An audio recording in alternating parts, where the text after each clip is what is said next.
And we're back, guys. Welcome to Tennis in a Minute. I'm your host, Good Energy. I give you the rundown on tennis coverage every day.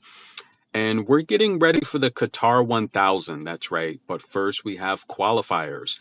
And the draw is out. So we have Alycia Parks taking on Kamila Rakhimova. Now, Alycia, just a week ago, she was ranked 40th in the world. And I'm finishing up my American top prospects list. It's a little late, but yeah, I know, guys, with the Australian Open and everything else going on. So I have two more entries to put in.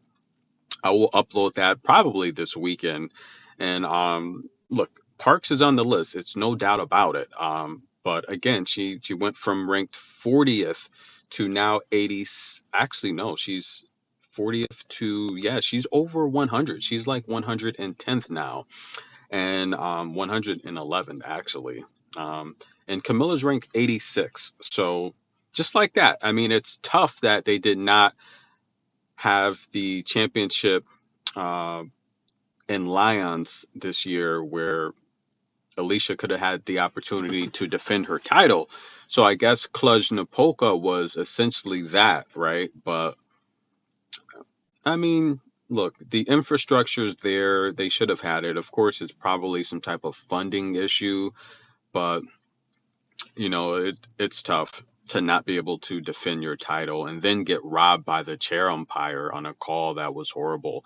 The courts, yeah, they're tough to see, but Abu Dhabi has a horrible color. The lighting there, the light greenish, that court is horrible when it comes to, you know, seeing the ball. But nonetheless, Parks owns a head-to-head 3-love, and this is going to be a different matchup. Like, for example, the matchup with Anna Bogdan, she has a bit more variety. She likes to come forward a lot more. She likes to use her short balls, and she's a lot more mobile. Kamila Rakhimova, Parks does well against Rakhimova because it's going to be more of a stationary contest from the baseline, where Parks can overpower Kamila. And Parks is the much more explosive athlete. She's a stronger woman. So even though Rakimova, I want to say, is probably a year younger, or maybe, wait, Camilla is, I want to say Camilla's 20. So Camilla's probably 2 years, 2 to 3 years younger than Parks, if I'm not mistaken.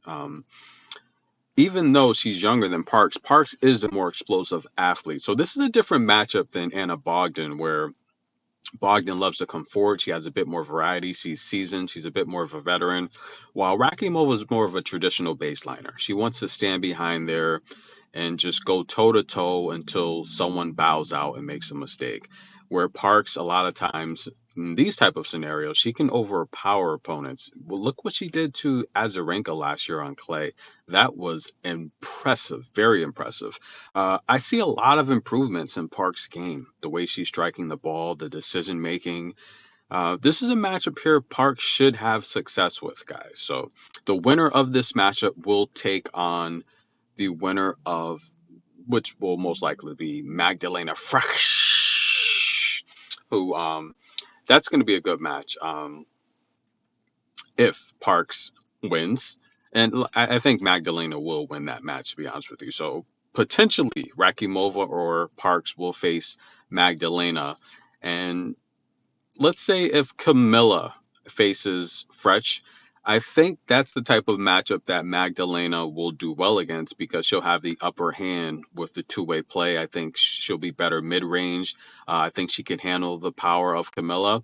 And I think the way Magdalena's put on power, I think she'll do well against Rakimova if Rakimova comes through. Now, if Parks comes through, I think Frech will struggle a bit more against Alycia because of the power difference and the athletic difference.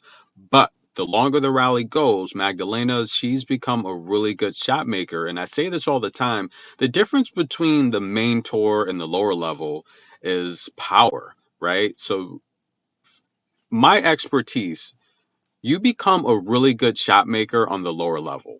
Why? Because a lot of players on the lower level, they can't really overpower opponents. The ones that can, they quickly make it to the main tour because of their strength advantage. So most athletes tennis players on the lower level, the ITF, essentially that's where they build their shot making ability because the rallies are longer. I mean, I would say, just from my expertise of watching so much tennis, the average rally on the ITF level, it's probably at least 6 to 10 shots, if not more. I would even lean more. I would probably say closer to 9 shots or higher.